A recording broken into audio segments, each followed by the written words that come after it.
चलिए देखिए, कल हम लोगों ने अलंकार कंप्लीट कर लिया है, तो आज उसकी एक्सरसाइज कर लेते हैं। 50-60 प्रश्न होंगे, इससे दो चीजें क्लियर हो जाएंगी। एक तो कितना समझ में आया ये क्लियर हो जाएगा, दूसरा ये क्लियर हो जाएगा कि अलंकार से किस तरीके के प्रश्न पूछे जाते हैं। यानी यहाँ जो प्रश्न होंगे वो जनरली वो हैं जो किसी न किसी परीक्षाओं में पूछे गए हैं।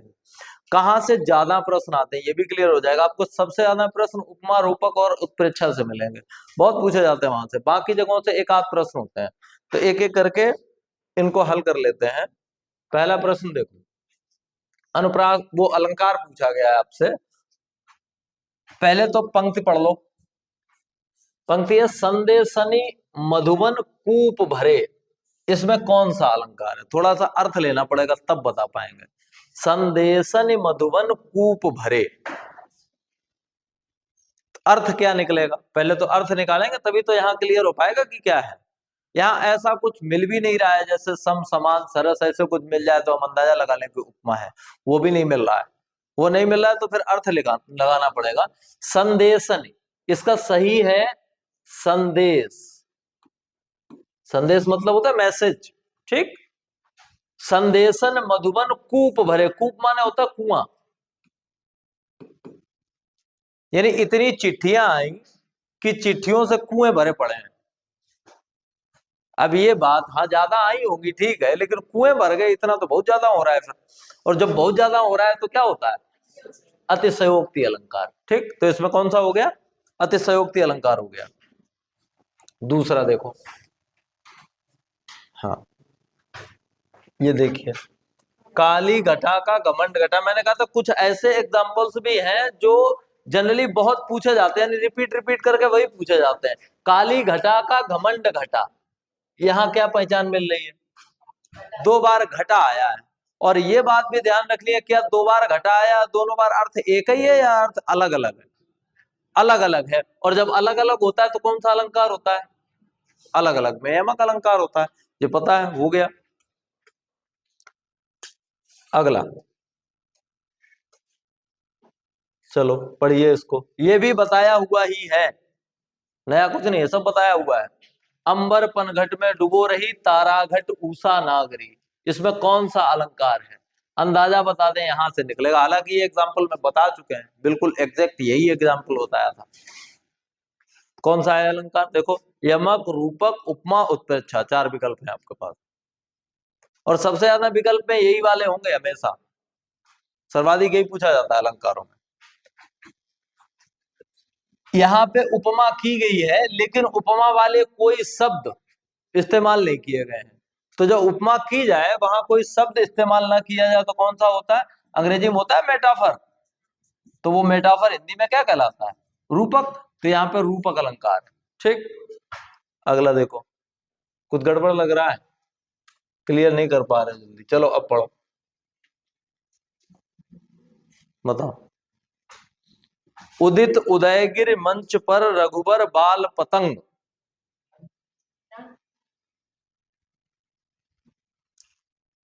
उदित उदयगिर मंच पर रघुबर बाल पतंग। रघुबर बाल पतंग है, लेकिन कहीं पे तुलना की गई है, लेकिन क्या कहीं पे तुलना वाला कोई शब्द आया है?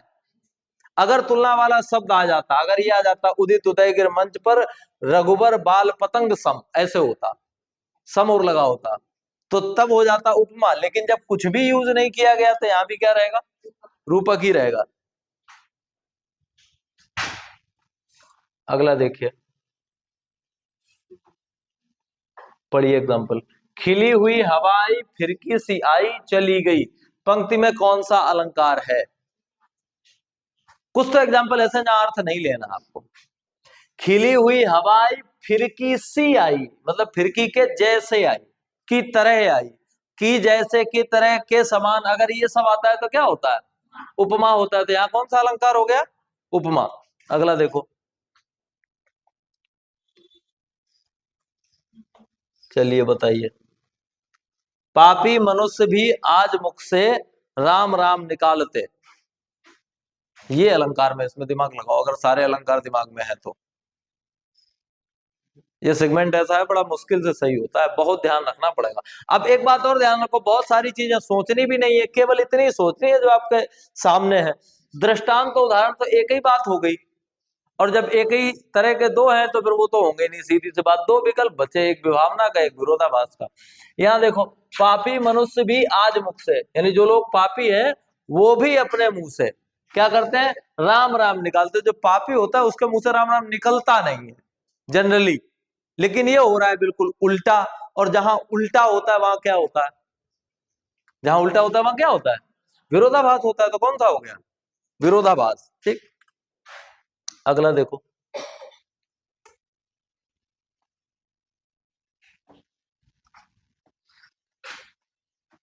दिवसावसान का समय मेघमय आसमान से उतर रही है, वह संध्या सुंदरी परिसी धीरे धीरे। बताओ, यहाँ पे दो बातें हो सकती हैं, अतिशयोक्ति भी हो सकता है, लेकिन चूंकि विकल्प में नहीं होता मैं फिर दिमाग ही नहीं लगाना है। यहाँ पे मुख्य चीज है कि ये लिखा हुआ है परी की तरह संध्या उतर रही है, मतलब शाम का वर्णन परी की तरह किया गया है, शाम की तुलना परी से की गई है। और तुलना करने के लिए शब्द भी इस्तेमाल किया गया है, तुलना करने वाला वाचक शब्द भी यूज हुआ है। तो जब वाचक शब्द भी यूज हुआ है, तुलना भी की गई है, तो सीधी सी बात फिर कौन सा हो गया, उपमा अलंकार हो गया। ठीक, अगला देखो, कुछ चीजें तो बड़ी आसान होंगी।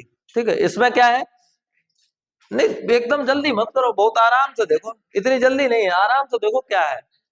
ये तो एकदम एग्जाम्पल में ही दिया था। आप बार बार रिपीटेशन ऑफ वर्ड नहीं देख रहे हैं, रिपीटेशन ऑफ लेटर देख रहे हैं, शब्द नहीं डबल हो रहा है। यहाँ डबल क्या हो रहा है, डबल हो रहा है एक ही अक्षर, वो भी थोड़ी बहुत नहीं, 4-5 बार। तो जब एक ही अक्षर बार बार रिपीट होता है तो कौन सा होता है, अनुप्रास। अभी तो स्थिति ये है कि केवल अनुप्रास पूछा गया हो, अगर अनुप्रास के भीतर के विकल्प दिए गए होते फिर तो और कठिन हो जाता। फिर यहाँ केवल अनुप्रास है। ठीक, तरन तनुजा तट तमाल तरबर बहु छाए। अगला देखो,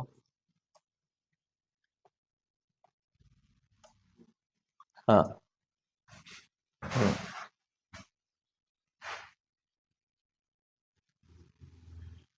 अब रही गुलाब में अपट कटीली डाल में कौन सा अलंकार है।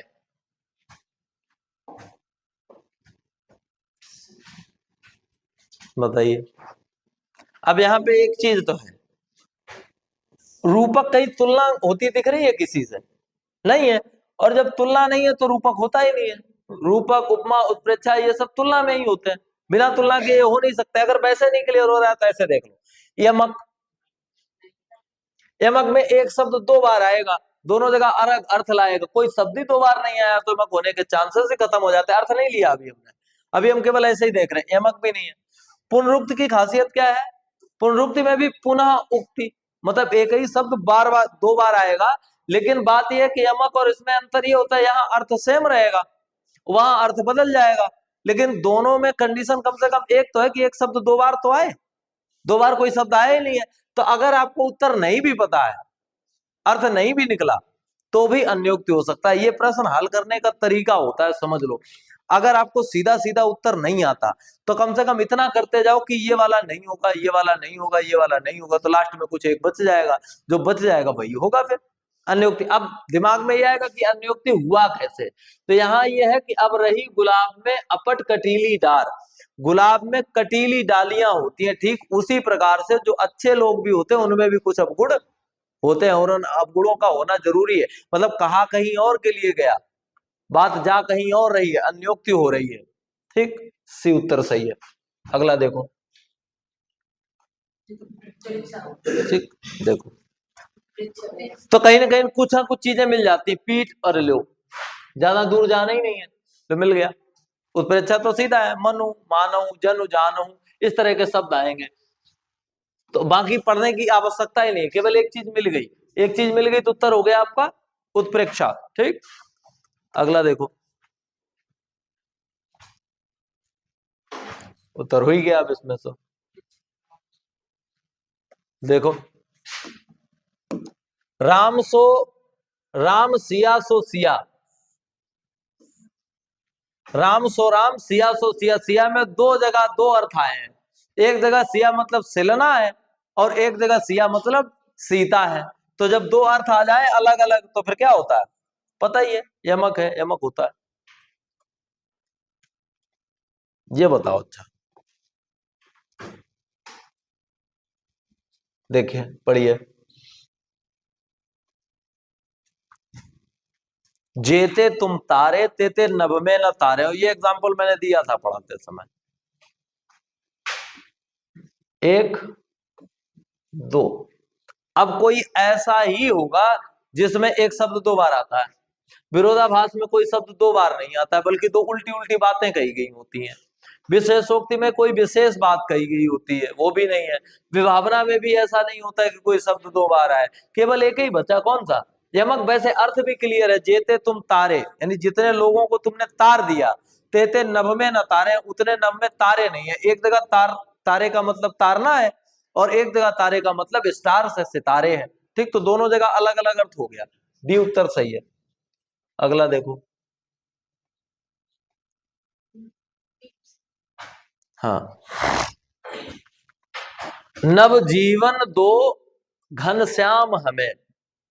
इस पंक्ति में कौन सा अलंकार है, देखो।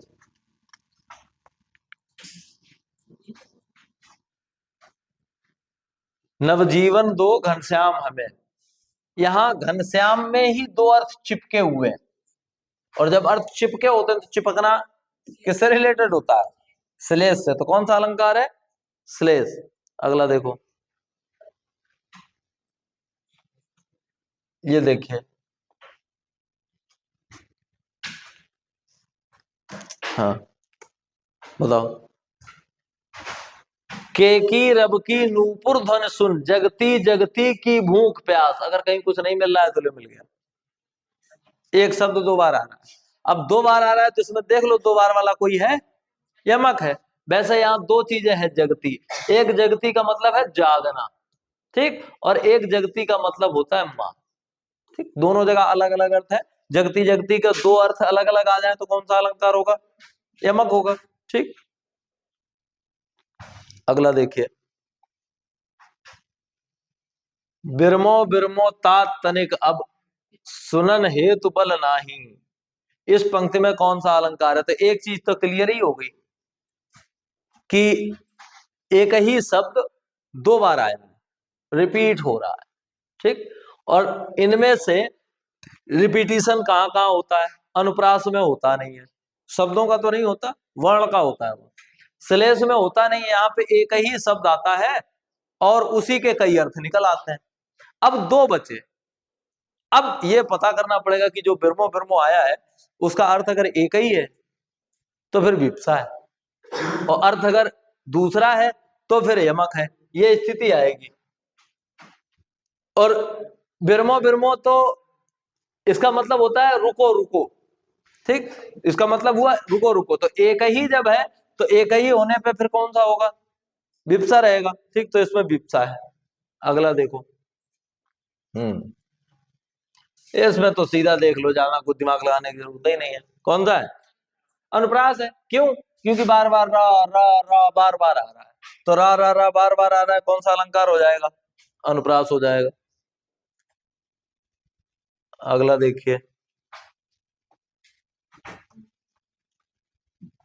चलो, हाँ, कैसे पता लगा उत्प्रेक्षा है, ये मिल गया।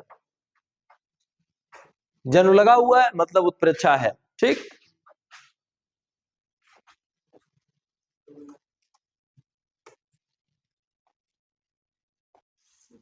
हाँ, अब इसमें तो नए नए अलंकार ही आ गए जो पढ़े ही नहीं है। इसमें तो नए नए अलंकारों के ही नाम ही आ गए। अब यहाँ चूंकि नए नए के हैं तो ज्यादा कुछ करना नहीं है। ये पंक्तियां जहां देख रहे हैं सुनने में तो निंदा सी प्रतीत होती है, पर वह होती नहीं है, होती है प्रशंसा।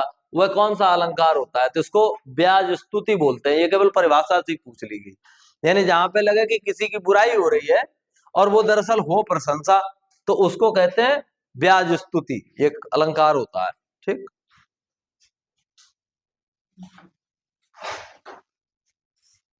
चलो बताओ, ये तो बता देना चाहिए, सामान्य सा है।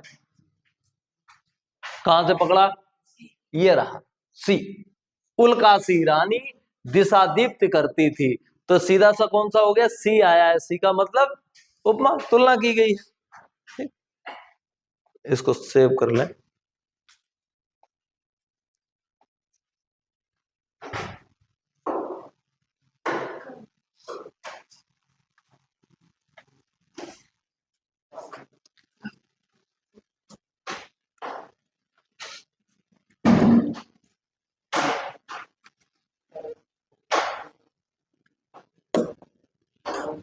चलो अगला बताओ, पढ़िए इसको। अधरों पर अली मंडराते हैं, मंडराते केसों पर मुग्ध पपीहा।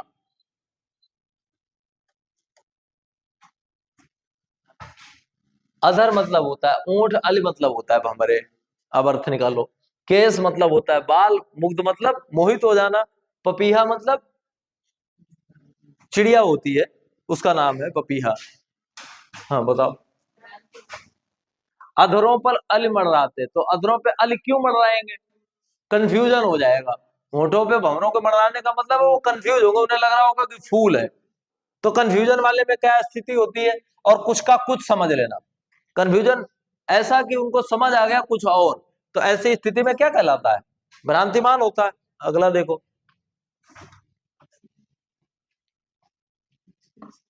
हाँ बताओ। चरल मरल खुल गए अरल रब स्फुटों से। अब यहाँ पे अनुप्रास की एक और खासियत बताई थी। जरूरी ये नहीं होता है कि शुरुआत वाले मैच करें, जरूरी ये भी हो सकता है कि बाद वाले मैच कर रहे हो। तो बाद वाले मैच कर रहे हैं, बाद वाले मैच कर रहे हैं तो क्या हो रहा है? फिर अनुप्रास हो रहा है, रिपीटिशन हो रहा है। पहले नहीं हो रहा है तो बाद में हो रहा है, रिपीटिशन तो चल ही रहा है। अगली स्थिति देखो। हाँ, बड़े न हूजे गुणन बिन बिरद बढ़ाई पाए। बिल्कुल यही एग्जाम्पल दिया था मैंने, यही एग्जाम्पल था सेम। बड़े न हूजे गुणन बिन बिरद बढ़ाई पाए, कहे दतूरे सो गनक गहनो गढ़ो न जाए। मतलब जब कोई बहुत बड़ी बात कही जाए और उसका जो एग्जाम्पल है वो बड़ा छोटा सा दे दिया जाए। बात तो बहुत बड़ी हो लेकिन एग्जाम्पल छोटा सा दे दिया जाए, तब क्या होता है? अर्थांतर न्यास ये होता है। ठीक बताया था कल। अर्थांतर न्यास होता है, बहुत बड़ी बात के सापेक्ष बहुत छोटी बात कह दी जाए तो अर्थांतर न्यास होता है। ठीक, अगला देखो। हाँ, अब ये अनुप्रास के भीतर से पूछ दिया गया, अनुप्रास के भेदों में से पूछ दिया गया। बिट बिटपी बिटपी बंधी पड़ी रह गई मोह के पास में। इस पंक्ति में कौन सा अलंकार है? बताओ।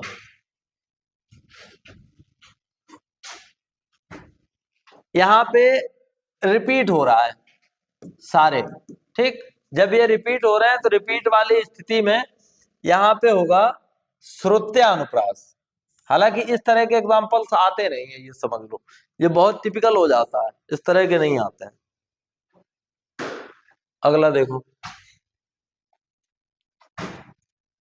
अब इस तरह के भी प्रश्न आते हैं, ये एग्जाम्पल नहीं है। अब इस तरह के भी प्रश्न आते हैं, समझो। प्रश्न कह रहा है कि जहां सामान्य बात का विशेष बात से तथा विशेष बात का सामान्य बात से समर्थन किया जाए, वहां कौन सा अलंकार होता है? अभी बताया था। यानी बहुत बड़ी बात हो उसको बड़ी छोटी बात से, बहुत छोटी बात हो उसको बहुत बड़ी बात से जोड़ दिया जाए। तो जब ऐसी स्थिति होती है तो क्या होता है? अर्थांतर न्यास होता है। ये एक तरीके से वही पूछ दी गई, डेफिनेशन पूछ दी गई कि कौन सा कहलाता है। अगला देखो। अब ये भी, अब ये वैसे ही प्रश्न है, एक जैसे ही प्रश्न है। जहां उपमेय में उपमान की संभावना व्यक्त की जाए वहां कौन सा अलंकार होता है? उपमा में तुलना की जाती है उपमेय की उपमान से। ठीक, रूपक में उपमान को ही उपमेय मान लिया जाता है कि मुख चंद्रमा है, यानी मुख को ही चंद्रमा मान लिया गया, बिल्कुल वैसे ही। और जहां पे संभावना व्यक्त की जाए यानी गणितीय प्रक्रिया अपनाई जाए कि मान लो ऐसा है, तो संभावना व्यक्त वाली बात जब कभी आ जाए तो कौन सा होता है? उत्प्रेक्षा। ठीक, संभावना व्यक्त में उत्प्रेक्षा होता है, तभी तो जनो जानो मनो मानो आता है। चलो बताइए। ये पंक्ति है, बीती विभावरी जागरी। अभी आया था, थोड़ी देर पहले ही आया था।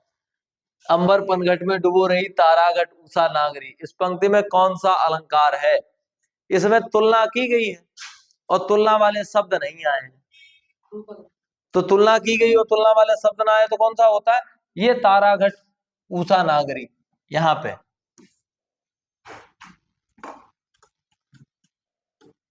अगला देखो,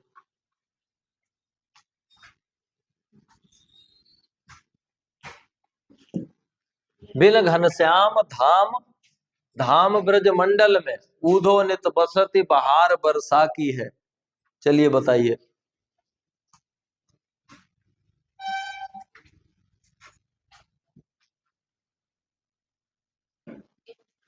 यमक कैसे?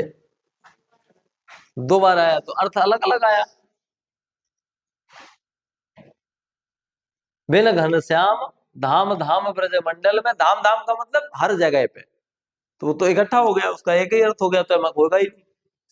अब बताओ श्लेष कैसे? ये जो घनश्याम शब्द है तो श्लेष ही, लेकिन समझो क्यों है श्लेष। ये जो घनश्याम शब्द है इसके दो अर्थ निकल रहे हैं। एक तो ये कह रहा है कि बिना काले बादलों के, और एक बिन घनश्याम के कि घनश्याम नहीं है। और यहाँ पे यहां से अंदाजा लगा लो ना तो अर्थ निकल आएगा। जहां कहीं भी ऊदो आ जाए इसका मतलब ये वो वाला दौर है जब कन्हैया वहां से चले गए हैं, तो ऊदो का वर्णन ही तभी आता है, उससे पहले ऊदो का वर्णन ही नहीं आता है। तो वही की है, तो घनश्याम के दो अर्थ है इसलिए श्लेष है। शब्द एक ही है, एक ही बार आया है, लेकिन अर्थ उसके एक से अधिक है। ठीक, अगला देखो। ये भी बढ़िया है, बताओ। ये तो एग्जाम्पल ही दिया था भाई। रहीमन पानी राखिए बिन पानी सब सून, पानी गयन उबरे मोती मानुष चून। और एक शब्द आया है पानी। इस पानी शब्द के सबके लिए अलग अलग अर्थ हैं, यानी अर्थ चिपके हुए हैं। और जब अर्थ चिपके हुए होते हैं तो क्या होता है? श्लेष होता है। यही एग्जाम्पल दिया था, बिल्कुल एग्जैक्ट। अगला देखो, ये बिल्कुल सामान्य सा प्रश्न है। चलो, ये एक वाक्य दे दिया गया है, इसकी इसमें खाली जगह है, उसको उस खाली जगह को भरना है। और शब्द चयन में विशेष ध्यान देने से कविता भाव संप्रेषण में सहायक होती है। मतलब काय का प्रयोग करेंगे। अब हालांकि यहाँ से अंदाजा ये लगा सकते हो जो चैप्टर पढ़ रहे हो उसी के प्रयोग की बात की गई होगी। अभी तो ये कर सकते हो, लेकिन परीक्षा में आएगा तब नहीं कर सकते हो। ठीक, तो संप्रेषण में सहायक होता है काय का प्रयोग? अलंकारों का। अलंकारों का प्रयोग करते हैं और शब्द चयन बढ़िया करते हैं तो सब बढ़िया हो जाता है। अगला देखिए। लगाओ अंदाजा, यहाँ तो लग सकता है। हाँ अब ठीक है। यहाँ कोई भी ऐसा अलंकार नहीं दिया गया है जिसमें एक शब्द दो बार आए। ऐसा करके अंदाजा लगा लीजिए। और यहाँ एक शब्द दो बार आया है। सारंग ले सारंग चली कई सारंग की ओट, सारंग झीनो पाई के सारंग कई गई चोट। तो एक शब्द कई बार आया और हर बार जब भी आया तो उसका अर्थ अलग अलग है, इसलिए यमक अलंकार है। ठीक, अगला देखिए। हाँ, उपमा अलंकार किस अलंकार का भेद है? अब तो ये बिल्कुल सामान्य सा प्रश्न। तीन तरह के अलंकार आपको बताए थे, बल्कि चार तरह के मान लो, अगर सारे इकट्ठे कर लो। शब्द अलंकार, अर्थ अलंकार, उभय अलंकार और पाश्चात्य अलंकार। ठीक, तो इसमें से कौन सा है? उपमा अर्थ अलंकार का भेद है, पता ही है। उपमा किसका भेद है? अर्थ अलंकार का, अर्थ अलंकार में आता है। ठीक, अगला देखिए। ये बताइए। चरण कमल बंदो हरिराई, इसमें कौन सा है? हाँ चाहिए। चरण कमल सीधा सीधा आ गया, तुलना कर दी गई, लेकिन तुलना वाला शब्द यूज नहीं किया गया। तुलना वाला शब्द नहीं यूज किया गया तो क्या हो गया? रूपक। अगला देखिए। अब ये तो बिल्कुल अलग आ गया। किस पद्धति में किस पंक्ति में अपद्धति अलंकार है? अब अपद्धति अलंकार क्या है? यह चंदू नहीं मुख है, यह अपद्धति अलंकार है। हालांकि ये आपके मतलब का नहीं है, इसे छोड़ दो, कोई मतलब नहीं पड़ेगा। कुछ है आपके मतलब के, कुछ ऐसे भी हैं जो मतलब के नहीं है, इसे पढ़ो। तुम मांसहीन तुम रक्तहीन, हे अस्तिहीन तुम हे अस्तिशेष तुम अस्तिहीन, तुम शुद्ध बुद्ध आत्मा केवल, हे चिर पुराण हे चिर नवीन। एक ही व्यक्ति से दो दो बातें करी गई। एक ही व्यक्ति के बारे में दो दो बातें की गई है, तो ऐसी स्थिति में क्या होता है, और दोनों बातें उल्टी पुल्टी हैं। तुम मांसहीन, मांस है ही नहीं तुम में, तुम रक्तहीन, तुम रक्त भी है ही नहीं तुम में, हे अस्थि शेष, तुम में हड्डियां बची हैं, लेकिन तुम क्या हो, अस्थिहीन, तुम में हड्डियां है ही नहीं। अब ये कौन सी बात हुई, मतलब है भी और नहीं भी है, कहना क्या चाहते हो। तो जब एक ही बात से दो उल्टी पुल्टी बातें जोड़ दी जाए, वहां क्या होता है, विरोधाभास होता है। जहां पे उल्टी पुल्टी बातें जोड़ दी जाए वहां विरोधाभास होता है। तो जितना याद कर लो। अगला देखिए, अब ये तो ऐसे ही बताओ, सामान्य था, दीप सामन जल चुका, इस पंक्ति में वाचक शब्द कौन सा। ठीक है, वाचक शब्द, वाचक शब्द वो होता है जिससे तुलना की जाती है। ठीक है, वाचक शब्द का मतलब जिससे तुलना की जाए। तो किससे तुलना की गई, सा से। उन बातों को फिर याद कर लो। चार चीजें थी, उपमेय, उपमान, साधारण धर्म, साधारण धर्म और साधारण धर्म और वाचक शब्द। ठीक है, वाचक शब्द। उपमेय वो होता था जिसकी तुलना की जाती थी, उपमान वो होता था जिससे तुलना की जाती थी, वाचक शब्द वो शब्द होता था जिस शब्द का प्रयोग करके तुलना की जाती थी। साधारण धर्म क्या होता था, साधारण धर्म वो गुण होता था जो दोनों में कॉमन होता था। ठीक, अगला देखिए। हाँ, इसमें भी वैसा ही प्रश्न है। इस वाक्य में साधारण धर्म पूछा गया है, अभी बात बताइए साधारण धर्म क्या होगा। तो साधारण धर्म जो दोनों में है, तो दोनों में कॉमन क्या है, सुंदर है, चंद्रमा और मुख, तो ये साधारण धर्म हो गया। अगला देखिए। हाँ, जहां एक शब्द या शब्द समूह अनेक बार आए किंतु उसका अर्थ प्रत्येक बार भिन्न हो, वहां अलंकार कौन सा होता है, यमक है। कई बार आए और हर बार उसका अर्थ अलग अलग हो, तो वहां यमक अलंकार होता है। अगला देखो। अरे ये तो किस कवि की है, तो अलग ही प्रश्न हो गया, यहां से तो बिल्कुल ही अलग हो गया। ठीक, तो ये जो पंक्तियां हैं, यद्यपि सुजात सुलक्षणी सुवर्ण सरस सुब्रत भूषण बिनु न विराजई कविता वनिता मित्र, यहाँ पे एक अलंकार भी मिल जाएगा तुम्हें, कौन सा, सा सा सा सा आ रहा है। ठीक, अनुप्रास, और सरस भी आ रहा है, लेकिन ये सरस सरस वाला सरस नहीं है के समान, ये सरस माने है कि रस सहित। तो यहाँ पे वो वाला नहीं होगा, उपमा नहीं होगा। पूछी गई है पंक्तियां, तो पंक्तियां किसकी हैं, केशवदास की हैं। ठीक, एक और देखो। बांधा था विद को किसने, इन काली जंजीरों में, जंजीरों से मणि वाले फड़ियों का मुख क्यों भरा हुआ है हीरों से। ये बताओ, ये बढ़िया है। सांपों के मुंह में हीरे भरे हुए हैं, मतलब एकदम बढ़ा चढ़ा के बात कही जा रही है। जब बढ़ा चढ़ा के कही जाती है तो क्या होता है, अतिशयोक्ति अलंकार होता है। ठीक, 40 प्रश्न हो गए आपके।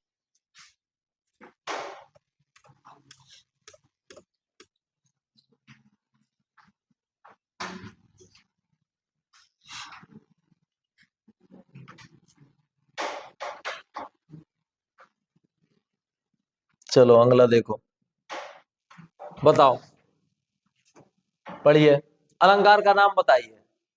हनुमान की पूंछ में लगन न पाई आग, लंका सारी जर गई, गए न साकर भाग। कल बताया था, कौन सा है, अतिशयोक्ति अलंकार है। बात बढ़ा चढ़ा के कही गई। ये कहा गया कि हनुमान की पूंछ में तो आग लग ही नहीं पाई थी, तब तक लंका पूरी जल गई। चलो बताओ, अलंकार का नाम बताओ। प्रिय प्रवास की बात चलत ही सूख गए तिय कोमल गात, मतलब जैसे ही बात चली वैसे ही कोमल गात सूख गए, मतलब जैसे ही बात चली वैसे ही कोई चीज सूख गई। ये कैसे संभव है, ऐसा भी संभव नहीं है, तो फिर कौन सा अलंकार है, अतिशयोक्ति। यह संभव सी बातें हैं। अगला देखिए। हाँ, ये बताओ, ये तो एग्जाम्पल में ही दिया था यही। 3 बेर खाती थी, यहाँ बेर का मतलब बार है, फिर एक बेर का मतलब बेर है, तो दोनों जगह अलग अलग अर्थ है, एक ही शब्द है, कौन सा हो जाएगा, यमक। अगला देखो, चलो बताओ। कहीं ना कहीं कुछ ना कुछ तो मिलेगा। मिल गया, कहाँ, ये ज्यों मिल गया। तो ज्यों मिल गया मतलब क्या हो गया, उत्प्रेक्षा। ठीक, अगला देखो, ये तो बताया ही था बिल्कुल, यही एग्जाम्पल ही दिया था, पूरी कहानी बता दी थी राजा जयसिंह वाली। अन्योक्ति है ये, मतलब वो कुछ और कहना चाहते थे, अगले ने समझा भी। वक्रोक्ति की खासियत क्या है, व्यक्ति कहना कुछ कुछ चाहता है, सामने वाला समझ कुछ और लेता है, तब वक्रोक्ति होती है। और जब व्यक्ति कहना ही कुछ और चाहता है अपनी बात से, तो वहां पे अन्योक्ति होती है। तो यहाँ पे कौन सा हो गया, अन्योक्ति अलंकार। ठीक, बी। अगला देखो, हाँ, अब उपमा तो तुरंत क्लियर हो गया था, क्योंकि सा लगा है। अब प्रश्न ही विकल्प में ही नहीं है, विकल्प तो इस तरह के अलग तरीके के दे दिए गए हैं। इनमें से कौन सी उपमा है, अब ये याद करो कि पूर्णोपमा, लुप्तोपमा और मालोपमा में अंतर क्या था। पूर्णोपमा में चारों अंग पाए जाते हैं। अब ये देख लो, क्या चारों अंग है, दीप उपमेय हो गया, सा वाचक शब्द हो गया, ही उपमान हो रहा है, और जलना साधारण धर्म हो गया। दीप सा हृदय जल रहा है, मतलब सारी चीजें हैं। तो जब सारी चीजें हैं तो कैसी उपमा होगी, तो पूर्ण उपमा होगी। अगर इनमें से एक कम होती कोई चीज, और एक ही चीज कम हो सकती थी, साधारण धर्म, तो अगर वो कम होता तो ऐसी स्थिति में उपमा कौन सी होती, लुप्त। चलो बताओ,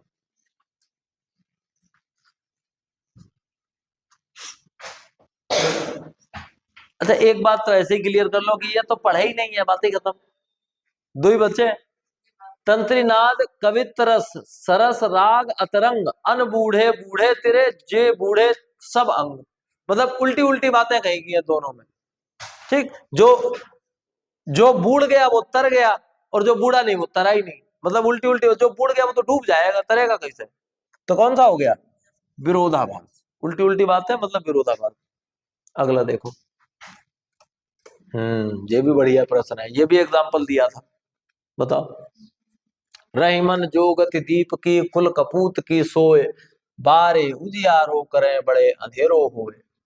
इन दोनों एक एक ही शब्द के दो दो अर्थ हैं, एक ही शब्द के दो दो अर्थ हैं, एक ही शब्द के। जब दो शब्दों के दो अर्थ होता है अलग बात है।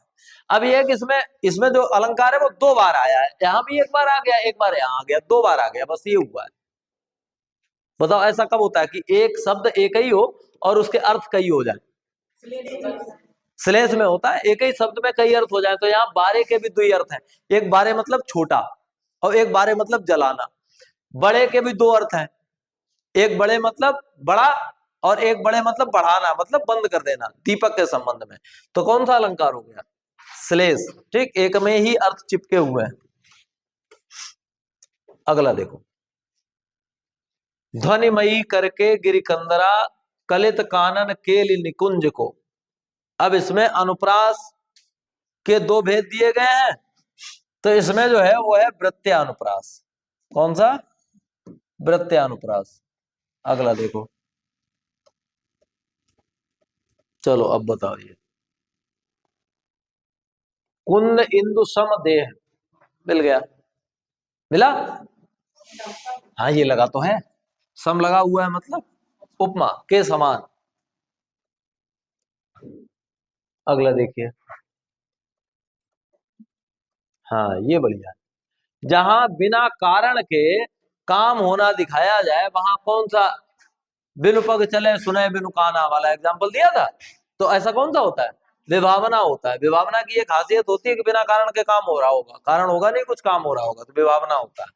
अगला देखो, एक और, जहां उपमेय में अनेक उपमानों की शंका होती है, वहां कौन सा अलंकार होता है। शंका होती है मतलब व्यक्ति क्लियर नहीं कर पाता। नहीं, भ्रांतिमान में तो क्लियर कर लेता है, भ्रांतिमान में तो गलत क्लियर कर लेता है। जहां क्लियर ही नहीं कर पाता, तो क्लियर ही किसमें नहीं कर पाता, संदेह में क्लियर ही नहीं कर पाता। और जब गलत क्लियर कर लेता है तो होगा कुछ और, मान लेगा कुछ और, तो ऐसी स्थिति में भ्रांतिमान होता है। यहाँ ये कहा गया कि शंका होती है, शंका होती है तो केवल संदेह। ठीक, अगला देखिए, ये बढ़िया एग्जांपल है, ये पूछा जाता है खूब। पूत कपूत तो का धन संचय, पूत सपूत तो का धन संचय। एक ही बात दो बार रिपीट की गई है, अर्थ अलग। तो जब ऐसी स्थिति होती है तो अनुप्रास आखिरी वाला भाग होता है, कौन सा? पांचवा, यानी लाठानुप्रास होता है। ठीक, ये खूब पूछा जाता है, बढ़िया एग्जाम्पल है। चलो बताओ। फूले का सकल मही छाई, जनु बरसा ऋतु प्रकट बुढ़ाई। मिल गया उत्तर, जनु। और जनु का मतलब उत्प्रेक्षा, सीधा सीधा उत्तर मिल गया। अगला देखो।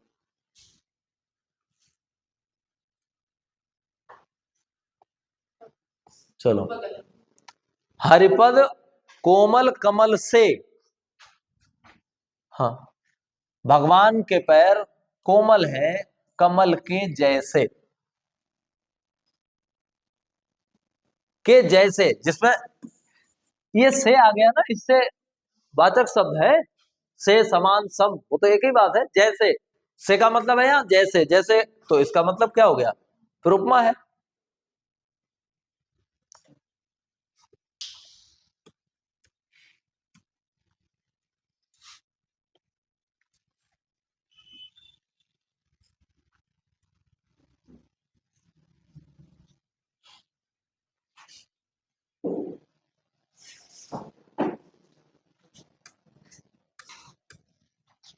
अगला देखो। तरन तनुजा तट तमाल तरवर बहु छाए। जल्दी जल्दी बता दो। अच्छा, ठीक है, अनुप्रास है। ओके, गुड, आगे बढ़िए। चलो बताओ। उस तपस्वी से लंबे थे देवदार दो चार खड़े। यहां पे ये अलंकार मैंने आपको बताया नहीं, ये प्रतीप है। ठीक, आगे बढ़िए। अगला देखिए जो आपके लिए महत्वपूर्ण है। चलो ये बताओ। हाँ, नवल सुंदर श्याम शरीर की सरल नीरद सी कली कांत थी।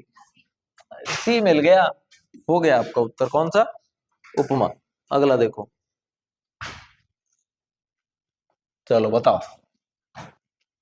कूलन में, केली में, कछारन में, कुंजन में, क्यारिन में, कलित कलीन किलकंत है। इतनी बार का आया है, कौन सा है? अनुप्रास। अगला देखो। चलो, माला फेरत जगमुआ फिरान मन का फेर, कर का मन का डार के मन का मन का फेर।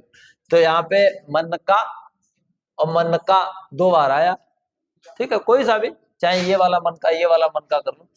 ये यमक अलंकार है, दोनों जगह अर्थ इसका अलग अलग है। लेकिन ये यमक अलंकार है कैसा? यमक के भी दो भेद बताए थे, सभंग और अभंग। तो ये वाला जो यमक है वो सभंग है। सभंग का मतलब होता है कि दो बार जो शब्द आएंगे उनको लिखने में अंतर रहेगा। एक बार जो मन का लिखा है वो इकट्ठा लिखा है, एक बार मन अलग का अलग। और जब एक जैसे ही लिखे हो, जैसे कनक, कनक वाले में कनक दोनों जगह एक जैसा लिखा जाता है, तो उसको बोलते हैं अभंग पद। और ये कैसा है? सभंग पद। बस इतना सा अंतर है। अगर और ज्यादा पूछते हैं तो, वैसे और ज्यादा पूछेंगे नहीं, आज पीडीएफ ही तैयार हो रही है बहुत सारी।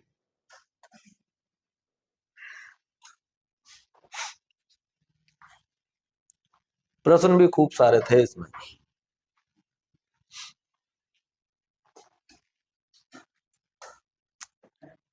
ओके, चलो अगला देखो। हाँ, काव्य की शोभा बढ़ाने वाले धर्मों को अलंकार कहते हैं।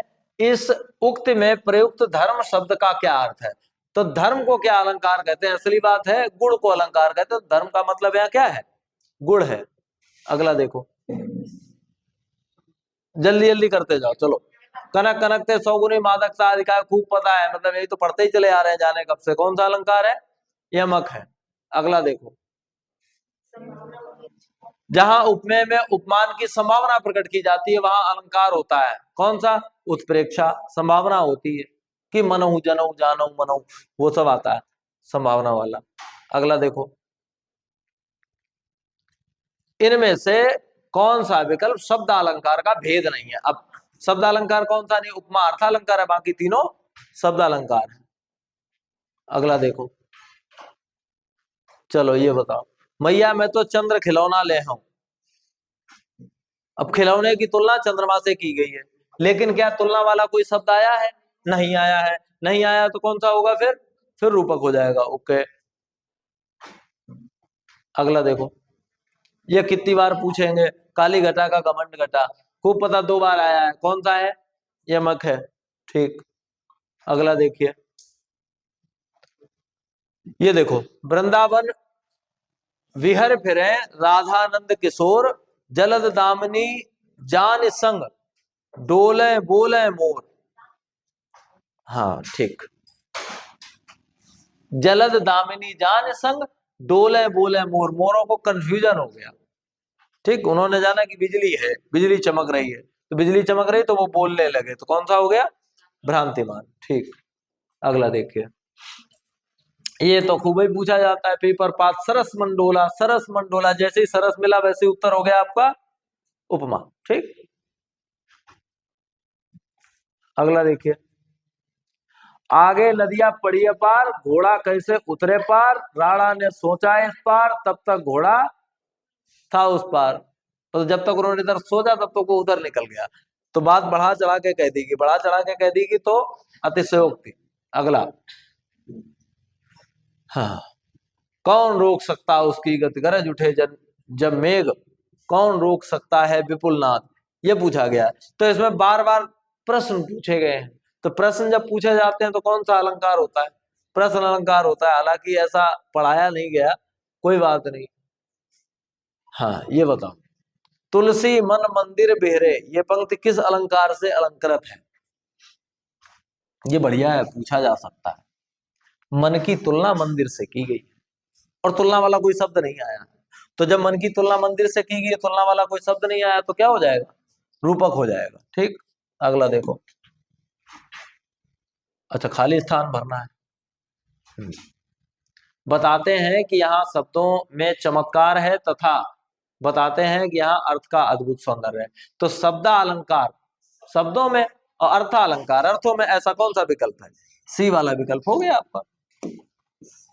ये उत्तर सही हो गया, सी वाला। ठीक,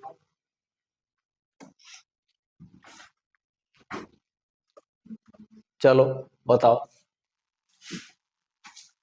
यह पंक्ति यमक अलंकार का भेद नहीं है। तो अब इसमें से देखो, 3 जगह यमक अलंकार होगा, एक जगह यमक अलंकार नहीं है, कौन से में नहीं है, 3 वेद, ये तो यमक है। ठीक, मन का ये तो यमक है, कुल और कुल ये भी अलंकार है, सूरज है जग का बुझा बुझा, ये एक तरह का है, बुझा बुझा मतलब दोनों का अर्थ बुझा ही है। तो जब एक ही अर्थ है तो वही होगा, ये वाला हो गया आपका एग्जाम्पल। अगला देखो, यह पंक्ति अनुप्रास अलंकार का उदाहरण है, कौन सी, हाँ ये वाली है, डी, तो साफ दिख रही है।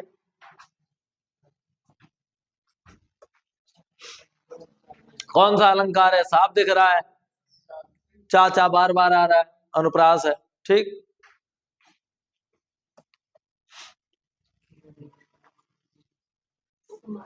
चलो बताओ, खिली हुई हवा आई, फिरकी सी आई चल गई, ये तो बताया था ना,